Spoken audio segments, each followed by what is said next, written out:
नमस्कार, मैं नवीन जायसवाल 4PM राजस्थान में आपका स्वागत है। मैं रोज राजस्थान की खबरें आपके लिए लेकर आता हूं और चुनावी हलचलें होती हैं, बड़ी खबरें होती हैं। सीधी खबरों की बजाय कोशिश करता हूं कि आपका कुछ विश्लेषण करके बता सकूं, कुछ समझा सकूं और कुछ भी समझ सकूं कि वास्तव में चल क्या रहा है। लेकिन आज मैं आपके पास एक पत्रकार की हैसियत से नहीं, बल्कि एक भक्त की तरफ से खड़ा हूं। उस भक्त की तरफ से जो आंख मूंद कर विश्वास कर लेता है, जो अकल बिल्कुल नहीं लगाता है,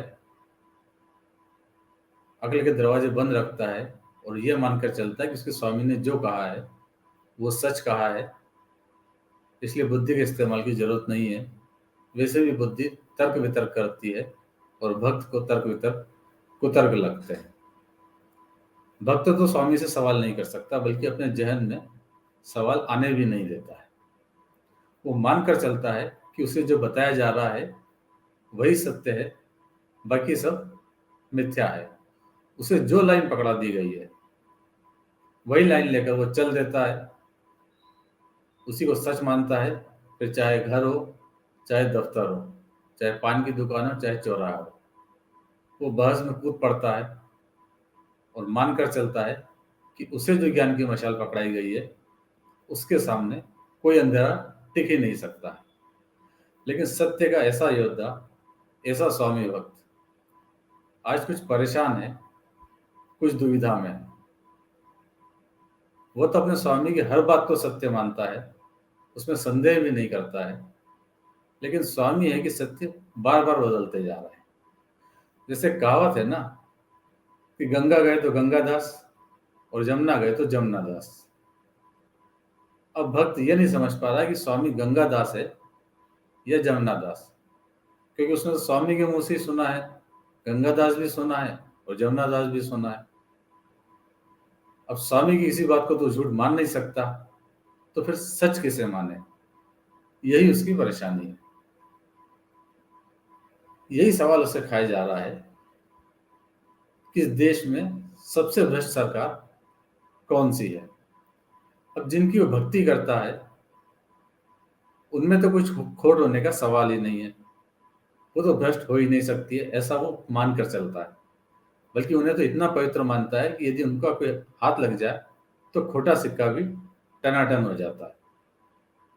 कल का भ्रष्ट अगर आज उनके साथ आ जाए तो वो सदाचारी हो जाता है। यह बात तो वो जानता है। लेकिन ये जो विपक्ष है, इसमें कौन सी सरकार सबसे भ्रष्ट है, किस राज्य की सरकार सबसे भ्रष्ट है, यह वो नहीं समझ पा रहा है। क्योंकि स्वामी जहां जा रहे हैं, जिस प्रदेश में जाते हैं, वहां की सरकार को सबसे भ्रष्ट बता देते हैं। अब जब स्वामी ही किसी एक बात पर नहीं टिक रहे हैं तो भक्त क्या करे? क्या दुविधा है उसकी? स्वामी के मुंह से आप ही सुन लीजिए। यहां तेलंगाना में जो सरकार है उसने क्या किया? पहला, सुबह शाम मोदी को, केंद्र सरकार को रेगुलरली गाली देने का काम किया है। इन्होंने तेलंगाना के आर्थिक विकास को चौपट कर दिया। इन लोगों ने तेलंगाना को भ्रष्टाचार में डुबो दिया। केसीआर सरकार यानी सबसे भ्रष्ट सरकार। आदिवासी समाज की बेटियों की निर्मम हत्या हो रही है और आप वोट बैंक की पॉलिटिक्स कर रहे हो।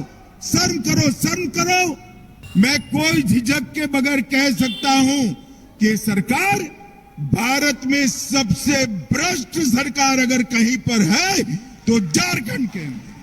मैं यहां पर नावा वालों को कह सकता हूं कि सबसे भ्रष्ट सरकार अगर कहीं पर रही है तो राजस्थान की सरकार सबसे भ्रष्ट है। तमिलनाडु में जो अभी सरकार चल रही है, देश की सबसे करप्ट सरकार अगर कहीं पर है तो ये डीएमके सरकार है। शर्म आनी चाहिए स्टालिन जी आपको। आज भी जेल में होने के बावजूद आपने उसको मंत्री बनाकर रखा है। इन वीडियो को सुनकर अब आप समझ गए होंगे कि भक्त की दुविधा क्या है। वो तो फिर भी दिमाग नहीं लगाता, लेकिन कुछ बिंदु संतोषी हैं जो उसे परेशान कर रहे हैं। उनके सवाल उसे परेशान कर रहे हैं। वो पूछ रहे हैं कि भ्रष्टाचार है तो एक्शन क्यों नहीं है, रिजल्ट क्यों नहीं आ रहा है।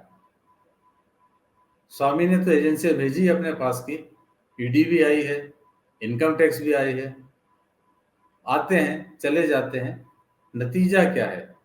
भ्रष्टाचार है तो कार्रवाई क्यों नहीं हो रही। एजेंसियों के हाथ किसने बांध रखे हैं। कोई रिजल्ट लाकर बताएं कि हाँ ये भ्रष्टाचारी है, ये पकड़े गए हैं और इनके पास से ये मिला है। इनकम टैक्स आता है, लॉकर में जाता है, लॉकर खोलता है, कुछ माल भी निकलता है, बताते हैं कि कैश मिला है इतना, मगर ये कैश क्या है, क्या काला धन है या सफेद धन है, इसका कोई जवाब नहीं है। ईडी आती है, जांच करती है, दफ्तरों की जांच कर रही है, घरों की जांच कर रही है, कागजात देखे जा रहे हैं, मगर क्या मिला उन कागजातों में वो कोई नहीं बताता। ईडी की कार्रवाई तो ऐसी हो गई कि उसके बाद पीसीसी के चीफ डोटासरा नामांकन भरने के लिए जाते हैं तो नाचते हैं मस्त होकर कि ईडी क्या है। तो क्या भ्रष्टाचार का मामला भी, भ्रष्टाचार के आरोप भी अब जुमले हो गए हैं। सबसे भ्रष्ट सरकार ये भी एक जुमला हो गया है कि जहां गए वहां ये जुमला उछाल दिया, जहां चुनाव है वहां ये जुमला उछाल दिया, और जब चुनाव नहीं होंगे तब क्या होगा। 3 सप्ताह बाद राजस्थान में वोटिंग हो जाएगी, उसके बाद शायद ये जुमले कहीं और चले जाएंगे और पेपर लीक से जो परेशान लोग हैं, जो भ्रष्टाचार से परेशान हैं, जो भर्तियां नहीं हो पा रही है, उनका क्या होगा। क्या वाकई में उसके दोषी पकड़े गए हैं या कभी पकड़े भी जाएंगे, या सिर्फ एक जुमला रह जाएगा सबसे भ्रष्ट सरकार का। और वो सबसे भ्रष्ट सरकार जहां चुनाव होगी, जहां विपक्ष होगा, वहां की होगी। इस वीडियो में इतना ही।